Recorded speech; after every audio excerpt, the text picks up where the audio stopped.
behind the thing. Behind the gate. All right, and we're on partial sound now.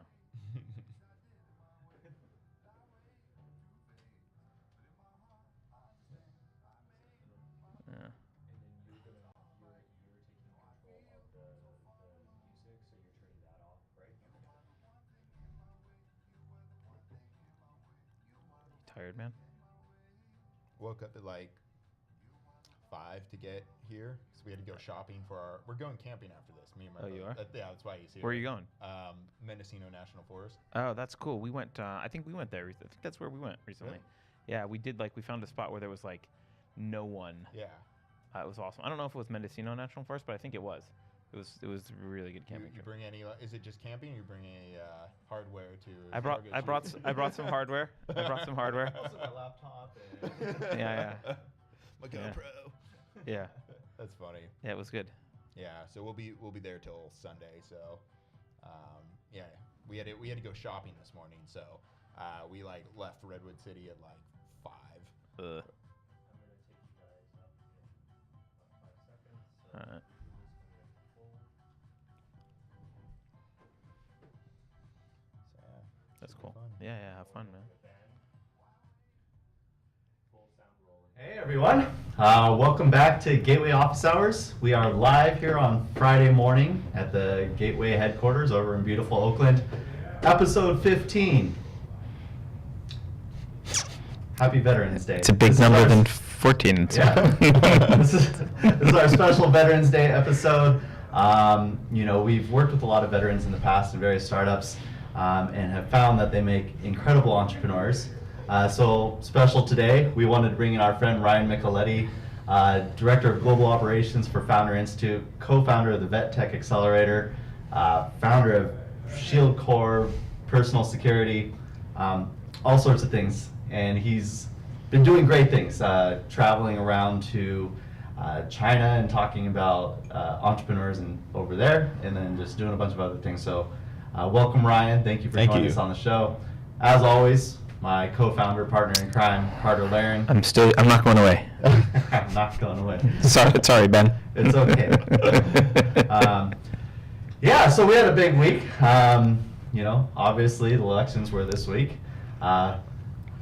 Cannabis had some serious wins. I think there was a mandate for cannabis, definitely. Definitely. Mandated that cannabis is here to stay, here to grow. And it looks like we're well on our way to that kind of crazy. That would be my phone. Sorry, guys. On this crazy trajectory that, essentially the market's just opening up like crazy and a lot of interest is coming in. We're having entrepreneurs from all corners calling us and seeing how they can start. Investors looking to get invested now that Prop 64 has passed. So, big movement. Yeah, it's super exciting. I mean, we basically doubled the market overnight. So it seems. Yeah, theoretically. Yeah. Yeah, not a lot changes on day one, but No, and there's other things at play too. Interesting administration changes coming, so we'll see how that affects the industry. Yep. I'm sure we'll be talking about it over the next couple months here. But yeah, and then we had our second cohort start this week. We moved in 9 new founders. Just very excited about working with hardware companies. We have 5 hardware companies, or 4? 4 hardware companies, 4 hardware companies. 2 software companies, and 1 biotech company, Yeah, and biotech. 2 infused, 2 CPG infused companies. Yeah. Is that right? I think that adds up. Yeah, it's exciting times. Yeah. And, the founders are looking really great. We're going to have one of them on later who's also a vet. Also named Ryan. Also named Ryan. Yeah. Ryan. Small world. Yeah. A lot of Ryans in It's the a great military, name. apparently. Yeah. Just touch on a couple more things before we get started with you. Next week is the Marijuana Business Conference in Las Vegas. Carter and I will be there. If you're going to be there, reach out to us, and maybe we can set up a time to talk. I think we're going to have to broadcast from Vegas. Oh, that's right. Yeah. It's Friday. I'm not looking forward to that. Episode 16. Yeah. The Vegas edition. The Vegas edition. That'll be interesting. Yeah. Also coming up this weekend, a smaller, or immediately following the Cannabis Business Conference is the Grassroots Cannabis Conference here in Oakland. It's smaller. You're speaking there, right? Growers. Yeah, I'll be speaking about getting your cannabis business invested in. You know, a couple more coming down the pipeline. We have the World's Fair in January here in San Francisco. You're speaking there as well. I'll be talking about the future of cannabis. Mm-hmm. And then you and I will be going down to Austin in March for South by Southwest, Yeah. which will be exciting. We should mention about Vegas next week that we're going to do some pitch practice with, like free open pitch practice with entrepreneurs from the Poseidon suite on Friday afternoon. Is that right? Did I get all those details right? I believe so. So if you're around, like stop by the Poseidon suite and Friday afternoon, and we'll go over your pitch, give you some feedback. It's worth what you pay for it, but we'll give you the feedback. And that fee is free. So, hopefully it's more valuable than that. Let's focus on Ryan. We brought him here today. It's exciting to be here. I'm actually really happy to see you both. I've missed you guys. It's been a while. It's been at least 6 months or something like that. Oh no, it was customer development for Adeo's last semester. Oh, I mentored at. Yeah. By the way, you want to mentor again? We need to get. Yeah, I'm happy to mentor. I'm mentoring next week. Yeah. Oh, really? I forgot to sign up this Right. semester. I'm happy to do it. I need to be bugged a little bit more. Yeah. I'll make sure to. I'm sure you will. Yeah. Yeah. So Ryan, like I was saying, Director of Global Operations, that's a familiar title for me, I think. How's it going? I mean, like, it seems like you guys are growing like crazy. Like, what's happening over at Founder Institute with you guys right now? Yeah, so a lot of really exciting things.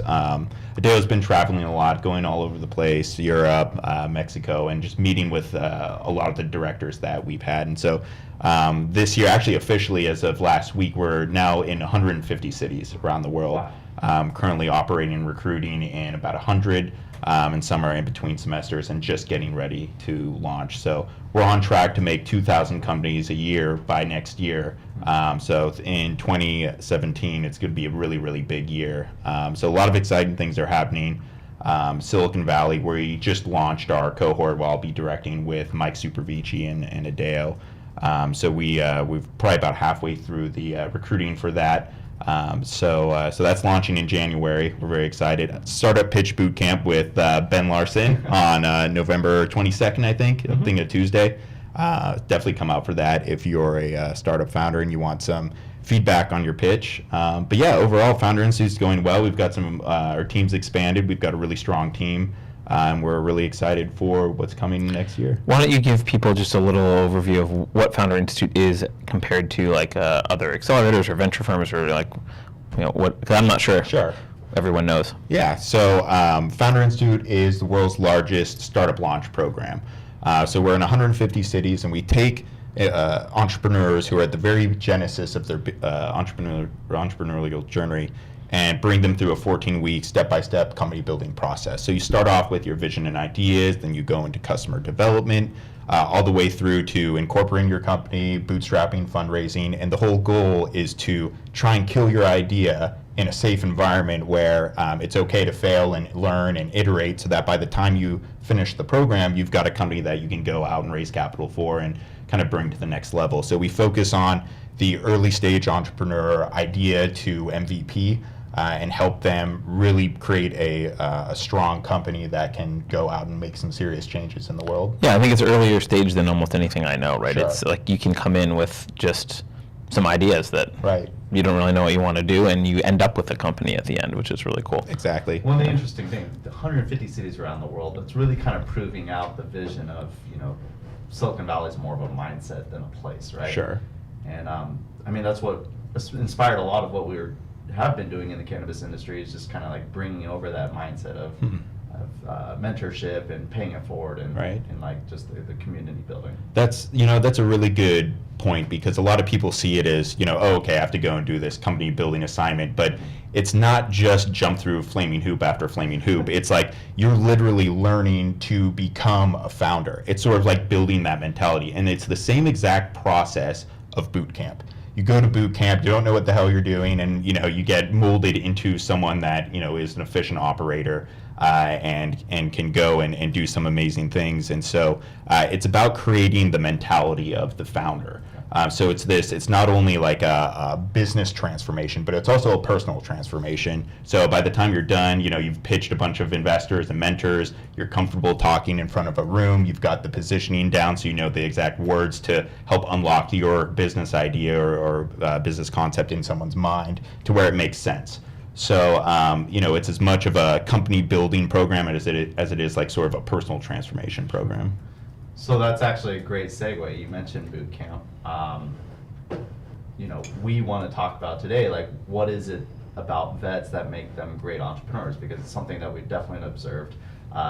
You were inspired to start VetTech. I'm interested in kind of like what led you to that point. What led you to creating VetTech, and then what have you seen as far as working with veterans specifically compared to other entrepreneurs? And what is VetTech, just for people who Sure. go over some basics. So we created VetTech back in 2012 because we saw a gap in the market. Statistically, veterans are actually more entrepreneurial on average than the regular civilian. And so they were also underrepresented in tech. So they were starting more businesses, but because they were off fighting a war, they weren't necessarily on the front lines of technology building tech companies. But now that the war's over, we've got over 200,000 military veterans leaving the service every year. Wow. And so we figured that at least probably, on average, like 25% of those men and women say they want to go and start a business. And that could be, a CrossFit gym, it could be a restaurant, it could be, a small consulting business, whatever it is. But we figured that probably about 1% have the tenacity and drive and desire to go and create a startup company. So there's a lot of people who come out of the service and want to create a company. So what we did originally when we first formed, we're headquartered at the Plug and Play Tech Center. It's this huge 180,000 square foot facility in Sunnyvale. It's one of the largest incubators in the world.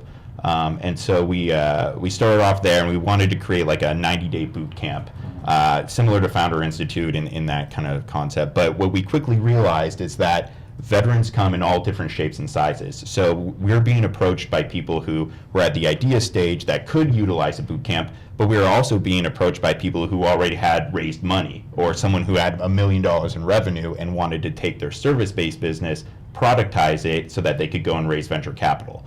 And so we quickly scrapped the one-size-fits-all boot camp because we realized that because we were so niche, we couldn't try and fit everyone in a box. And I think that's something that happens within the tech industry. You sort of have these like stereotypes and ideas of like, oh, he's a veteran, so he can like go and shoot a gun and like pretty resilient. And it's like, yeah, that's true, but there's also a lot of different technical expertise that come out of the military. In fact, if you look at Israel, there's a book called Startup Nation. About 90% of the innovations that are coming out of Israel are coming out of the military. And so a lot of people are seeing the military and not only the talent of military veterans, but their experience that they've had leading teams, accomplishing missions and doing things that the average person just doesn't have the exposure to do, and taking those skills and using it for entrepreneurship. So if I were to, I guess, put it all together, what makes veteran entrepreneurs succeed is their fortitude. And this is something that I had actually spoken with Adeo Resi about over a couple of drinks, and I was like, Adeo, what is the number one reason why founders fail? And he looked at me and said, it's because they lack fortitude. And what that means is like, everyone here has a startup that's failed. And if we had stopped when that startup failed, we probably wouldn't be here where we are right now. And so what happens is a lot of people quit way before they're actually, maybe they needed to pivot, or maybe they just needed to scrap that idea and continue going down. But the reason they fail is because they stop. And the thing about military veterans is they don't stop until the mission's accomplished. So if you look at it from, entrepreneurship is a journey, not necessarily a destination, you're going to see more and more veteran entrepreneurs building really, really cool things over the next 4 to 6 years, because now we have an influx of people who are leaving the military. Interesting. It's a really good point. I remember Adeo was interviewed by, some news outlet once, and he said something very similar. He said they were asking all different experts. I think they asked people like Calacanis and all those, what do you think the number one reason companies fail, startups fail? What do you think the number one reason startups fail? And his answer was similar. I think he said startups fail because the founder stops working on them. Okay. Yeah. All right. That's why they fail. Yeah. But there are countless examples of people who just they live in tent city and eat ramen until it starts working. Right? They just keep going. Yeah. So. That's true. And I mean, if you look at the similarities of entrepreneurship and military service, right? You take a person who's very passionate, very mission driven, and you assemble a small team of all equally passionate, mission driven individuals who are trying to accomplish this near impossible mission where the stakes are really high, there's very high risks in an environment that's rapidly changing. I mean, that's the military and that's entrepreneurship. And so our theory, our assumption behind VetTech is that if we're going to focus on any kind of core group of entrepreneurs, let's start with the guys and gals who already have the core characteristics of great entrepreneurs, and then just give them the tools and resources and network to let them thrive. So we just sort of help point them in the right direction, give them access to our funding network, give them access to expert mentors here in the Valley, and sort of create that. We're almost like a backdoor to Silicon Valley of veterans who are all over the nation. So we don't just focus in Silicon Valley. Most of the companies we work with are outside of the Valley. And so we sort of create that presence, that backstage pass to Silicon Valley resources that they would have no other way of getting. Now, are there like venture capital firms that are focusing specifically on veteran entrepreneurs? Like what kind of specific opportunities similar to VetTech are out there? Sure, yeah. So there's actually a pretty thriving veteran entrepreneurship ecosystem. So there are firms that focus on veteran entrepreneurs. There's Moonshots Capital, Task Force X Capital, and they're also focused on different niches. Only like one is really focused 100%. Others like try and source veteran deal flow, but it's you want to open the aperture, and if a good deal comes to you, you don't want to necessarily turn it away because there's not a vet. And there's ways to make it work, like whether you're trying to bring veteran talent onto the founding team because that they're good operators and they can execute well. That's one option as well. So there's a lot of different funding resources out there. There's also communities. So there's organizations like there's one called The Bunker that's national, and they do a really good job of creating a community around veteran entrepreneurship. And so it's sort of like weekly meetups. It's bringing in mentors. It's talks. It's kind of building that first step of the pyramid, the foundation of, okay, here's how to enter the veteran community. And so where VetTech sort of sits in the ecosystem is we take the veterans who already have a team, a product, and traction, and then help them transform that into fundraising for their company. So over the past 4 years, we've helped over 100 veteran-led companies, and the top 20 in our portfolio have raised over $10 million. Nice. So what are some of the like top ideas that have come out of the program? We're working with a former dust-off pilot. He was a medevac pilot in the Army. His name's Anthony Garcia.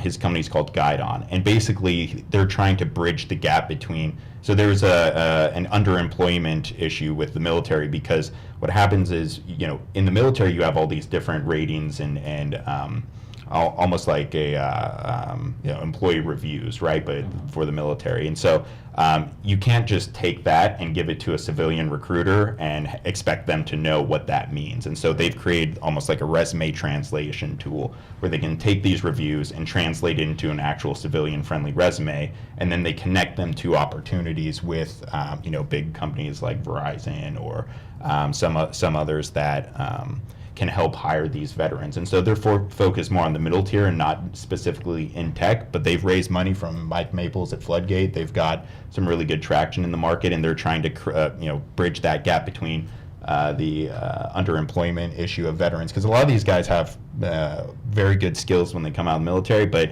because the recruiters and the hiring managers don't understand what a 0311 rifleman actually is, they think it's just like a gunslinger, but it's like no, you're a team leader, you've got a lot of skills there. So they help try and educate the recruiters to understand, like, oh, this person is basically an operations manager, or this is like a product manager. So there's different ways to do that. So a lot of the companies we work with are not necessarily focused in on the military or on veterans themselves. So we have sort of like the stereotypical, like we've got a body armor company that can stop 20 AK-47 rounds. Jesus. Yeah. It's pretty awesome stuff. I need to talk to you more about that. That's a lot of Yeah. stopping power. Right. When the current armor systems can stop one and the plate breaks. So it doesn't use plates, it uses something else, which is proprietary, but I can talk to you guys about offline. Mic drop. But then we also have ones that are like working with a guy named Richard Bryan. He's doing a company called Revolution Agriculture. I was telling you guys about it because you might be interested in the cannabis industry, but it's a closed system farm that uses hydroponic and aquaponic technologies to basically increase the amount of yield per square foot. So think like fish tanks with floating plants that produces 8 times the yield per square footage. And so what's really interesting about it is that it uses 90% less water than traditional farming, and it's all powered by renewable energy. So you can it's almost like a pop-up farm. You can take this, throw it in the desert, grow vibrant tomatoes or whatever it is you want. So he's focused on food, and I've connected him with USAID, where they're trying to help sort of the bottom of the pyramid throughout the world have better access to food. But I think there's an application for what you guys are doing at Gateway for those who might want to increase the amount of growing that you're able to produce per square foot.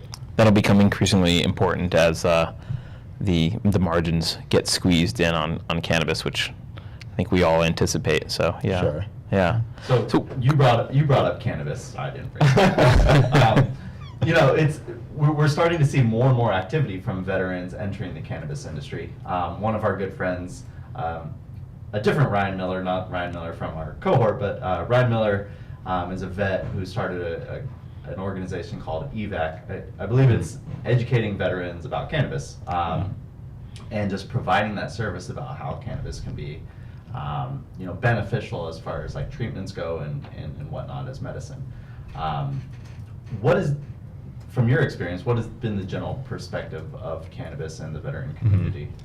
So obviously, like when you're in the military, you're not supposed to smoke. But I mean, these guys and gals are when you go in, you're like 18.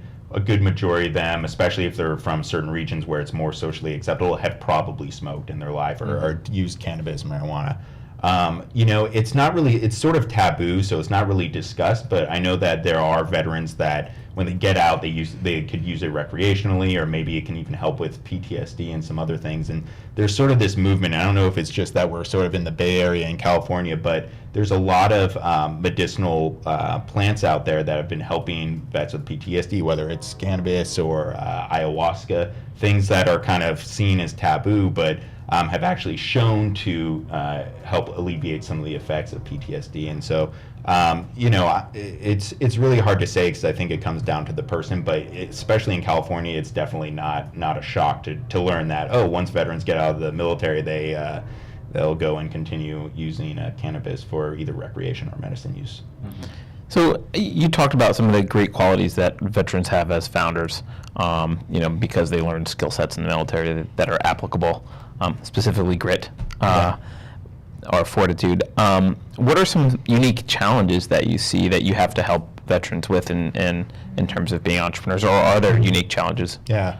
The number one challenge is that they don't teach you how to code in boot camp. But there are coding boot camps for that, I think. Exactly. So, I mean, if I were a vet, now we're leaving the military, now I would actually go and learn to code. Because you look at some of the best founders out there, they're technical. They're technical guys who learn to become CEOs, right? And so that's where I would start, because worst case scenario, your startup fails. Well, you still have this awesome skill set that's in demand, and you can go make $150K a year at Google or wherever. So that's what a unique challenge would be, is that they're really great managers, really great team leaders, and they're sort of like more the CEO type role. But when it comes to the technical part, in terms of software engineering and development, there's a lack of skill sets there. So there's organizations like Operation Code and some other ones that try and focus and close that gap. But yeah, it's something that I think is difficult, because as you guys know, you can't raise money off an idea anymore. You need that traction. And if you need to raise money to pay an engineer to build that product, then that's a serious problem. Now, where you can kind of compensate with that is because they're good team leaders and they can inspire people, you can go and inspire a coder to come and join your team. And I think there's this sort of mutual respect where a lot of technical people, whether it's here in the Valley or other places, they sort of have this respect for veterans where it's like, they're at home playing Battlefield 1 or Call of Duty, and so they always have that kind of fantasy in the back of their head. Someone does this for real. Yeah, exactly. So there's sort of this admiration there, and I think it's for the most part, well received. But yeah, the lack of technical expertise, and it's not so much that there isn't technical expertise. It's like the right kind. Like, can you code Right. Java or whatever? A lot of cybersecurity guys, or actually some of the top cybersecurity guys, come out of the military. So that's one area that they're very strong in technically. So if you're doing a cybersecurity startup, you should go out and hire a bunch of vets. Cool. Yeah, that's awesome advice. Should we pull in Ryan number 2? Yeah. We haven't discussed the logistics of That's it. okay. I'll get up and give Ryan number 2 my spot. Yeah, that's fine. Now people see my face every week. Okay. Hey, Ryan number 2. All right. And what's funny? I also know Ryan Miller pretty well. Awesome. So there are a lot of Ryans running around. A lot of Ryan M's. It's weird. Ryan M's. Yeah, Nicoletti. Miller. Miller. There's another Ryan I met. I think at the New West. I can't remember what the heck he was doing though. Yeah, do one Is pull it- the mic just a little bit closer, dude. There you Just go. Perfect. Welcome, Ryan. Thank you very much, Ben. Super excited to be here. So Ryan, you've created Seresta Mhm. in the fairly early stages. We don't need to get into the details of what it is. Just Well, I think, right now I'm at the stage, I'm pretty confident. I think I have an MVP plus platform that's really ready to go. And now it's all about in a two-sided marketplace. So essentially what Seresta is it's going to connect employers in cannabis with talent for a lot of the short-term gig jobs within the industry. Trimming's probably the most easiest to think about one, but there's stuff like HVAC, electricians, so all these kind of one-off services that folks right now a lot of times are just going word of mouth, and there's still, even though with all the great legal changes that we went through even in California, there's still a large degree of privacy and discretion in the industry that people require, that a lot of the employers require. So it's hard for them to just go out and get anybody to do these things. This So is literally one of the first problems that I heard when I entered the industry. I was talking to one of our grower friends, and he's like, "You know what I need? Mhm. I need 30 employees tomorrow." I'm Mhm. like, just for 4 days, just till this harvest is They need to done. be skilled. They need to be trustworthy. Mhm. All this stuff. And I'm like, wow, that's a big problem considering that there's like 50,000 grows in California, and Mhm. imagine what that's extrapolated Yeah. like Mm. across the states. Mhm.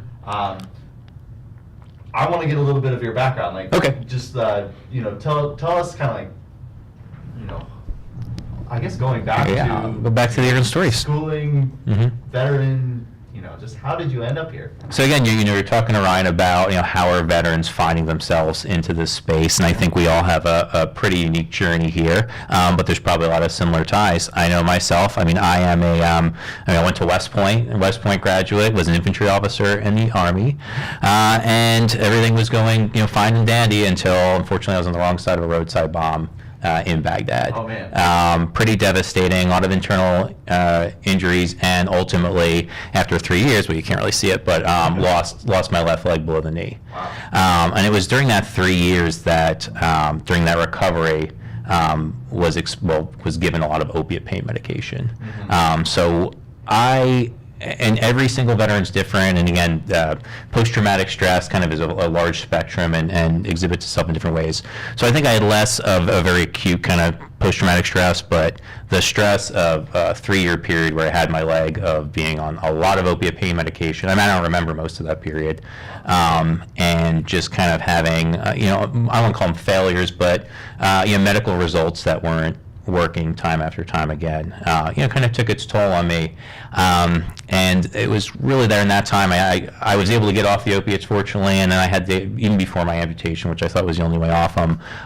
So I consider myself very lucky. But I saw so many individuals suffering to this day, even people that were contemporaries with me when I got wounded in 07. Was actually in 2010 was when I had the amputation, so was spending a lot of time with folks who were recently injured. And a lot of these people, I mean, some of them aren't here today, either directly because of the opiates or indirectly, frankly, and other medications potentially not treating their, their post-traumatic kind of spectrum disorder properly. And there's some folks now that just don't have a great quality of life still because of the opiates. So that was a big push to me when I came out to California, actually to come work at a hardware startup a couple of years ago down in Los Gatos, and had access finally to cannabis. Now I tried a couple times in high school and actually didn't really particularly like it. After getting hurt, I think I tried a couple times here and there, but it was just random friends at parties. It wasn't until I actually was exposed to the medical cannabis market, which not only brings to it a wider variety of products which are designed more for medical, for therapeutic use, but also the education that comes with it. And it was through that and through living here for about 2 years, and I was in healthcare before I started Seresta, just kind of learning the wide range of benefits that go even beyond treating, folks that need opiates or folks that need certain kind of psychiatric medication. I mean, I really see this as I think I was describing it to someone yesterday as like a super kale. Yeah. I mean, I really think 10, 15 years, once the full therapeutic properties and general health benefits of this plant are discovered, a lot of people are going to be looking to supplement their daily lives with a non-psychoactive, cannabinoids and terpenes or some kind of chemical profile from this plant as a general health supplement. Yeah. So that's super interesting. You, if I understand the timeline properly, you weaned yourself off the opioids without the help of cannabis. Yeah. So I will say I'll be honest, and I'm someone who thinks they have a lot of willpower, and I've done a lot of pretty intense military training and things where I've had to kind of delay gratification and suck it up. Opiates was by far harder than all that, because I was not just, I did need them because I was in a lot of pain, but then there was also, physically your body just adapts to having that substance in it all the time. So I really needed, I didn't think I needed, but I was fortunate where I was at the time. Center for the Intrepid in San Antonio, Texas, was probably one of the premier, it was at the time and maybe still is the premier traumatic injury recovery center in the world, but they had a really strict, very good titration program to help you get off your serious opiates and eventually wean you off, get you through withdrawals and everything. And again, I can see now, I could see a lot of folks not actually even be able to do that, even with kind of that amount of professional help. And there are folks who weren't able to do that with that amount of control and professional help. But I think, again, cannabis could be that extra, I don't want to call it crutch, but that extra assistance needed to help these folks either transition off them completely or transition to either a low dose or transition to a cannabis-based therapy. Sure. Well, we're super excited to be working with you. Having that drive that Ryan's been talking about, it's so important. We've had tough times even just starting Gateway, and having the fortitude to work through it. It is what helps you succeed. And if you do push hard and long enough, and you're out there listening to your customer base, you will have a successful company. Right. So, thank you guys for being on today. Really appreciate it.